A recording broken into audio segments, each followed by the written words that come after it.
ya mako school na ewie mako bible school da bi eyi na yeka nkwam hye na abekosam no wo hwe yankopon na asem no wo hu no ya nkwam hye nda wo da na ache obet 4000 years coming 4000 years ago na Jacob aka ache na mba Israel kunda bomla asam baka ache mi obeto wanda o echi no mu na Israel kuna wo meketo nsem o hye no de echi na na ofisire no wo su ye de 6000 years ye de no de echi na esi asama Jacob aka ache na mba Genesis chapter 49 verse number 1. Na Jacob friend ni mbambe na o say there humbo okuma no na menkaza ndamba obaba komodo menkyere ho damo ndambe emfansina dampo ekebetwi a obi mensa papa yanko English na afi yansa machirem kakra ina asam na point ankasa itiyasa na so woro banyina batase ndamba kakra ro hye hod oro yemu hada bay ndamba daminsi ina asofi wo kansa bepi na so nkese bia asam na nkyase no hia ye na kan de kasa na wa aka so mmra na man kan so obesi modo wanda amba the word ndamba ona oda yede so hwe nasi ihu na sa asma ro baka bubai na batase Genesis chapter 49 verse number 1. And Jacob called his sons and said, gather together that I may tell you what shall befall you in the last days. Abraposo was what about last days. Nda o de chi. I remember kan no de chi wa ha. Nda o de chi the end of days. Difference of me the nya ba ko. Yeah, end of days in chance ni. Okay. Na nda so no so da mara. Okay. Na ebe taasi e o se no da me bi wo pen no de chi. Ma kan wa ba ko sam da. Yankopon bo no wiase osuma Adam akron be wiase. Obia bo di intimudu 10000 years. Insana wa popra ba na dama Adam ya o yi no tora 10 so Adam so with 8000 dama the 2000 akan man joroba ya 10000 of the end of this nda odechi na sai obia ntumi nchira asida mana meke chi it is the apon kakana ndo odechi ni wo chem da ebra video no basi Advent of the Messianic era. According to the Talmud 11, the Midrash 12, and the Kabbalistic work, the Zohar 13, the deadline by which the Messiah must appear is 6,000 years from creation. This is a plan. Oh, yeah, Quentia, Medicine. You do implementation, no one should do implementation. Not the Madonna, open no the chin also. Now, this also down here 2,000 years. Orthodox and Hasidic Jews believe that a Hebrew calendar dates back to the time of creation, the year 2009 to 2010. Of the Gregorian calendar corresponds to the Hebrew year 5770, and so therefore the time for the arrival of the Messiah is between the years of 2009 to 2010. It's the master of Kakrenasa. No, the Messiah number. There will be arrival. Okay. Then 2000 years. No. 2000. Is it year 2000 or 2000 years? A year 2000. 2009. Okay, 2009. No, the woman mother and one son. Oh, okay. And so a job by 2000 19, 1920, 1919 Debbie. You only be the money. Sassy. Or you the 2001 sana. It's the answer my opinion about Sassy. I don't procure a number about soon over so the madam and know the children. Verse number 10. As I am promoting Kefi Judansa. And Israel, one could see when you are some, one could not some home. O son of home or Brian the Abraham. No, Isaac. Nothing for Jacob. And so I am not some home, I am soon, one would repair. Live the vegetable home, Sana. And no, all kinds of humans are for whom you are in the Muslim. Na mbrasa for Puman Kefi Nana and Tip. I can't open a mra, look at the Muslim. Captain me there, Shilo Baba. Or the captain mira, Shilo Baba. Should nothing as my game. Or come over to or your impa or that for you. Sassy. Yeah. I said the whole says of why he know him. One more. What away when I kind the Mazanaba. And I want to wish a wage when I see 2009. That's what kind of 2009. No, Mazano. Specifically 2009. No, okay. Also, Orthodox and Hasidic Jews believe that the Hebrew calendar dates back to the time of creation, the year 2009 to 2010 of the Gregorian calendar, corresponds to the Hebrew year 5770. And so, therefore, the time for the arrival of the Messiah is between the years of 2009 to 2010. And so, now to other time. Gana in Aduna. Okay, will be in Aduna. I had a immediately carry a beer Mukusan the Madden, Sati, Mukusian and Madaba. Okay, now a bayam I do put Sati, every Muku will be there 2009 or the Messiah. Oh, she didn't be no, no, I bought a time. Now, I think, yeah, and number I'm laying out, so they do, sir, on the way in there. So I get it. And they can't there. They will go share. Quotation about other where send that. Not a can, Sassy. Yeah. No more, and yet don't know that in San Crow. Then you probably have support to the one set to the WhatsApp. Yeah, you may be in the room. We'll see now they are back. Aha, no suggestion by you. The wood they swing him because the third temple, also Oba, or Yakupo, the more cute mamma, as well be. And I'm Bobby, equal your answer for. Okay, so the margin must also tell them obey the move. No one can see it. Now, if you have what's up, I'm saying, someone mentioned us. I get it. And so, what you are, I'm going to say, and then I'm also, the witch me. And you can't 2009 or Kwame of us will buy one of the Kwame 2009 because once comes at the home, say, do Sadia now, and Mazan about Kwame of us. Maybe that woman shop on. I must say, with nothing. That will be able to do that for the pub. I check. I see. I want my shop on. The years don't come more, may I ought to the dum. Also, my kind of young boss will be about. What about your money? That will not what I can do. You want to so kind. I'm a kind of master much of that. You can count members, my other don't or can macro. When you have young boss will be about. What about the mother? That will do the Bakana Master one. That's it. And the Madame put him with the master no make up. Captain 209 now. I'm marching 4 o'clock. I'm marching on that. Look on for very 4:30. Now me a cremoy. Okay. And see, my yard so be in maybe I'm one each. Then she sang a couple of Madame Johnson. And to maybe by 4 o'clock, no matter ma other senior coaches. Look by a papa. Yeah, the young way. And to my na kind of bounce the lights. Like I said, the guard again. Like what I don't know how small. Guard again. Like what I don't know how small. Yeah, I'm not rabbi. The ever from the about I said, we'll see about him. And then the man, and then who there. Osan na bia mo wo school ni na oyada on zo obi yima na so do keje de yo bia me afro na nkasa 13 years na mo school ni na mo say wo school e kwa bema aguna boka kasema asemo ho sa emiri bin san shop ba me nchen na so opre wo hu no kwa na kwa aguna mo ko school material school Abraham Aguna, 1974 movie school. 1974. Nti wo pre wo hu asam na monko na okwe okoto class with pusu ho o kan asam yan so kire ho eso je kro obi aka won asam eso je no mbo fi anyo ho obi aseda ba bia wako bia wo hu but am pon na me yim de se dam na yam na nkwaja pu ya wate kwa Sheikh Mohammed am se na so jam na onye na nhwi de na twukwa dizi echi na oba ya wo karija Emma, api that Korean pabo, Okopon Pow, or before no the Gabriel Obadante. Damadan Obadan. Uncle Gabriel in the back of Savio no question. And now, api at a dream cry, Cheddar, and the Mayasa.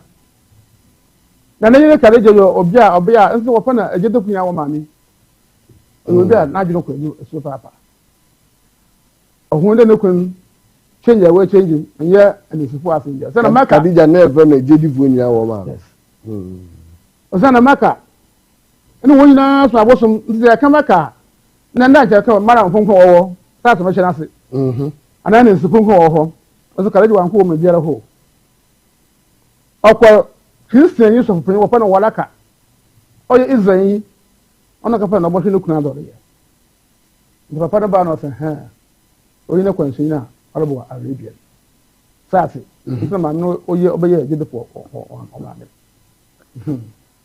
sana wo no ho yeso nyim da dam no se yeah the man Moses no onye na se wonu ngwan ngwan mu na so yakopon kada no ho e do cha no wasa no do nsa no hu de on yakopon ne soro onko nke Israel fo nti ji plaza so nti dam no se da maka ya me na so apo ina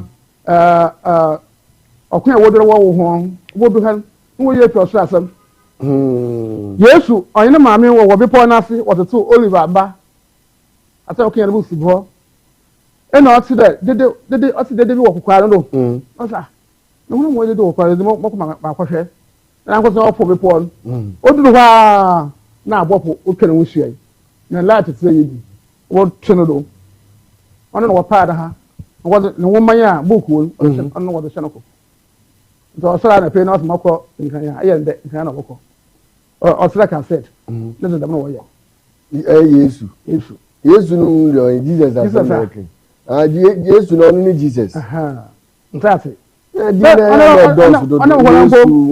Yesu ni ya akan tree kasa ana bro ni kan Jesus says we friend Jesus ni yama oh yeah sure Hebrew kasa no Yeshua nte ehura Yeshua no Yesu bibi to aso bibi no jamashia Almasi yini se Yankopon no smafo okay Almasi Jesus no enyame smafo na sani oh okay nje wo ya almasi sir that no say I'm not talking about almasi enyame smafo almasi arebe kasa almasi ensi ana na mo kwano no yimu da do be ni o e ka so for what ka Yankopon onyima do odu bi se de wo papa pe wo bare yo yare ntwa ahe Yesu bi se papa bi na ba yare na wo so Yankopon na wa bi no hinu zapi Yankopon onyim bibia ye Yesu bi se papa wo bi yo yare ntwa ahe ni Yankopon na wa adwen da da ndiro bi bisa na ze na wo ni Yesu ana na wo ni Yankopon za samdina na won tu ba mpem za nyame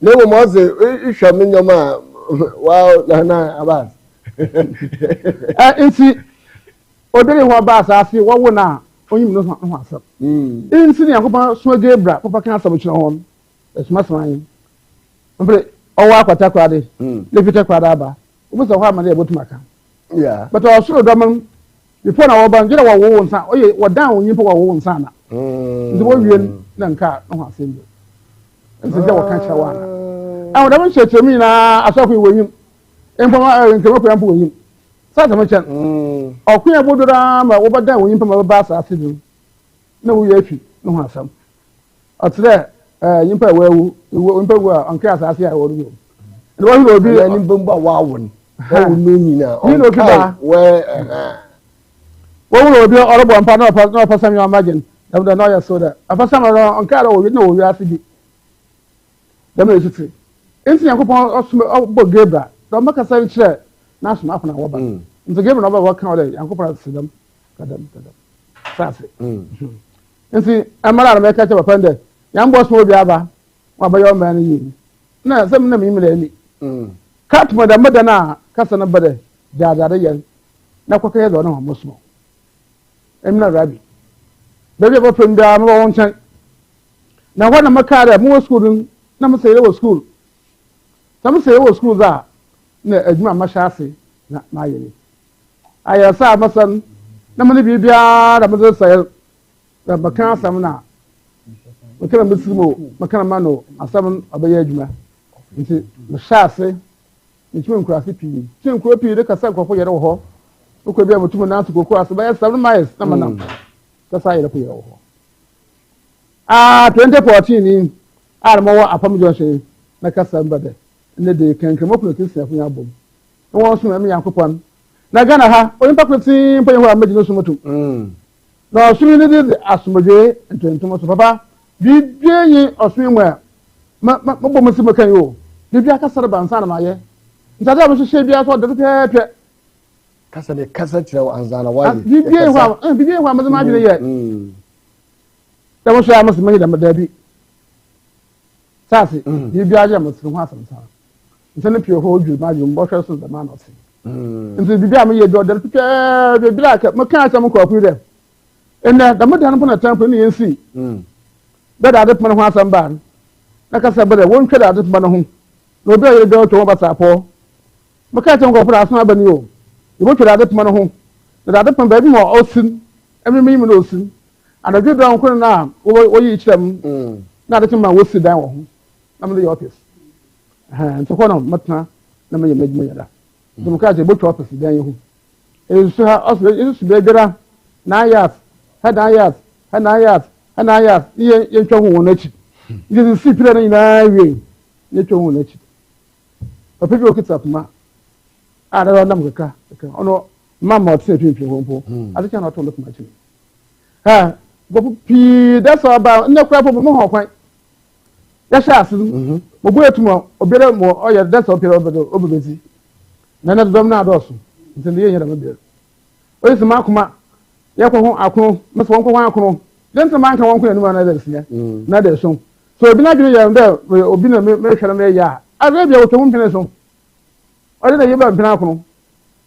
Sa hu. Na so woto wie. That's obebebe. Obi se meti bisi makoma ntwe bayanda ntwe bayan o se ye twon e ko do baye asian na masire meti no ayede orejai e twon wie na ejai nta de chi do ma wodi that no do so papa azara podi na afi na aba nse gana kwa wa nkasa no wo nyina ha wodo wodo ma wo nya na ha obi do biando nti bi bien kwa ma ma adwene me ye bi bere da matse na maka Yami Smafoya began today's teaching, and he mentioned to us that as the host have asked him that how come being the messenger of God, how does this all come about?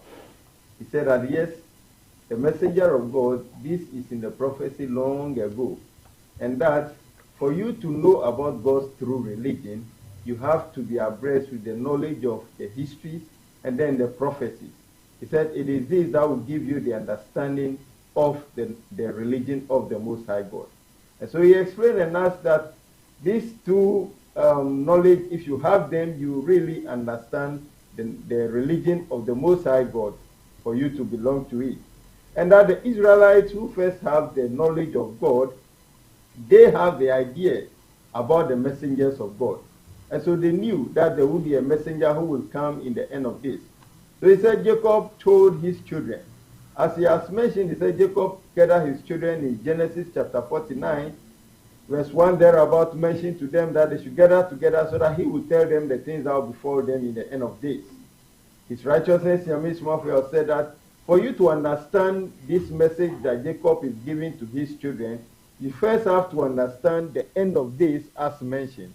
And it is this that the piece has been taken from the Jewish principle of faith, that the Jewish people, the Hebrew people, sat down and they said, per their calculation, the end of days will occur during the time, or the Messiah that Jacob is telling his children that will come, will surface on the earth, will appear on earth in the era of the 2009 and the 2010. This, in between these years, the Messiah will appear on earth. So his righteousness, Yami Smafoya, said that yes, the prophecy continues to say that their sector will not depart from them, nor their lawgivers will depart from them, or to somebody appear on earth who will be called Shiloh, which means peace. His righteousness, Yami Smafoya, said that for the people of Israel, for the children of Israel, they worship God right from birth, because Abraham, who was their ancestor, was given the religion by the Most High God. He then gave birth to Isaac. Isaac also gave birth to Enoch, then continued to the children as he has mentioned. And so they knew about God's religion. And that is the reason Jacob was telling them that somebody will appear on earth who will be sent onto the earth, that he will be called Shiloh, which means peace. And when this person comes, their sector, their lawgivers, the message they have, all will depart from them. So his righteousness, Yami Smafoya, said that is how come they have the knowledge, and they predicted that the Messiah will come in the end of days. He said the end of days itself humanity do not understand. It is him as a true messenger of God who have come to reveal all to us. He said, yes, as he has mentioned, Adam, who is the first man on earth, he said, this Adam entity, 9 of them came onto the earth. And anytime each of them comes, they spend 10,000 years before going back to the heavens where they come from. And so the 10th Adam, whose descendants we are today on earth, he said, as he has also come, he's supposed to spend 10,000 years. And so, per the calculation, the end of days will be the last of the 2,000 years of his 10,000 years to be spent on earth. That will be the end of days. And that is the reason the Jewish people said that 6,000 years after the flood of Noah would take us into the end of days. His righteousness, Yami Smofel, continued and said that him as the true messenger of God, he himself do not know from the initial state that he is a messenger of God. And that at a point in time when he was working at his own shop, a driver came to him, and the driver was contemplating, was lamenting on the problems that Ghana is going through, the difficulties. And then he said the driver came to testify this to him, that he overheard him, that they mentioned that he should not worry, and that the Most High God will send a messenger onto the earth, into the nation Ghana, who will come to tend all these problems and bring Ghana to eat good loads. He said the driver had come to testify this, of which he himself had no idea that it is him that he is talking about. He himself is talking about himself. His righteousness, Yami Smogel, said that all the messengers of God, as he has mentioned Moses, he said he was taking care of the flocks. Before the Most High God revealed himself to him and then asked him to come and liberate the people of Israel from the hands of the people of Egypt. The same thing he explained to us, the issue of Prophet Muhammad, may the blessing and peace of Allah be upon him, that he has also taken care of the flocks. Later on, he was with his wife, Khadija, of which His Holiness Yamis Mofel described Khadija, whom he described as the mother of all believers. That at the time when the husband went to the mountains to pray and came back, as the angel Gabriel appeared, revealed himself to him, his deeds changed. And so the wife, Khadija, who's supposed to have gone to the fetish by then in Arabia, he said by then the Arabia township are all worshipping idols. So he should have gone to any of these fetish priests for explanation. But yet he did not go to them. He went to a Jewish worshipper who knew about God's religion and invited him to come and look at his husband, and that to come and look at her husband, and that her husband has changed in his deeds. And so his righteousness, and Miss Moffa said, that upon the arrival of this Jewish worshipper, it is he who confirmed to her that your husband is the messenger who will be sent to the Arabian people, and it is he that is in your presence. So his righteousness, and Miss Moffa said, that he himself at the time he mentioned this had no idea, until one day that by then he was practicing Islam. So he woke up at dawn and performed his dawn prayers, waiting for dusk to set so that he can then go to work. Then whilst he was sitting waiting, a light dawned upon him. And this light, he heard a voice from the light saying that stop whatever you are doing and go to do what the reason to which I have sent you onto the earth. His righteousness, and Miss Mawa said, it was there that the work began. And that happened during the era of the year of 2009 to the 2010. In between this time was when it happened. He said that is how it is. He said the messengers of God, anytime they are sent onto the earth, they have to come in the liking of men. And for that reason, they have to change their form for them to come in a human form. And by the time they are giving birth to, they have forgotten all the things that happens in the heavens. So it is the angel Gabriel that the Most High God sends them to come to the messengers to give them the message. He said, Yeshua, whom we call Jesus the Christ, that we claim that he is God. His righteousness, and Miss Mother said, it is because we don't have that knowledge. That God knew all things. So if Yeshua, whom we call Jesus the Christ, is God, as we keep saying, why is it that in his narration, at a point in time, he come across some people and he asked them, how long have you been sick? What is this that is happening to you? He said, if he is God, he should have known all this, but he will ask before doing this. His righteousness, and Miss Mother said, it is because he is a messenger of God, and God revealed messages to him. He said, Yeshua, whom we call Jesus the Christ, he himself do not know he is a messenger. until one time he was collecting the olive fruit, the olive leaf with the mother, and then he overheard that some people are making noise on top of the mountain, of which he decided to go and look at the people. By the time he got there, they were angels. And then they ambushed him, put him down, and then they said the message that's supposed to have been with him was implanted, embedded in him. And so from there, he began to reveal them like somebody who has a recording in him and is just playing them. So Yeshua will call Jesus Christ. If he gets up in the morning and say he's going this way, his righteousness, Yamismofa said, nothing can change that, because that is the message that is driving him, and he will act accordingly. He said that is how the messengers of God appear on earth. So he, as he is on earth as a messenger of God, he said somebody will say that he has gone to study all this knowledge, the Jewish principle of faith that predicted that the messenger should come in the year 2009, 2010, and that is the reason during that time he appeared that he is a messenger. Again, the prophecies in the scriptures that he is reading to us, he is giving to us, said some people will say because he has studied them, that is why he is claiming ownership that he is the one. That all of this, what about the work that he is doing? That he lay hand on the sick and they are getting their healing. That one too, why don't we look at that to also make judgment? Then again, he talked about the third holy temple that he has built, of which he said, people who are sick, when they go around the holy temple, they gain their healing. So he said, if it is the fact that he has gone to study these books and then he has come out to be claiming he is the one, what about the people who are sick and are going around the holy temple and are gaining their healing? That one too, how does he come about doing that? That a temple has been built and the sick people are going around it and they are gaining their healing. How does he do that? He said, all is due to the fact that we don't have the knowledge of God, and that he is a messenger of God sent in this end of days. He will take his time to continue to explain things to us so that we get the better understanding of his appearance on it.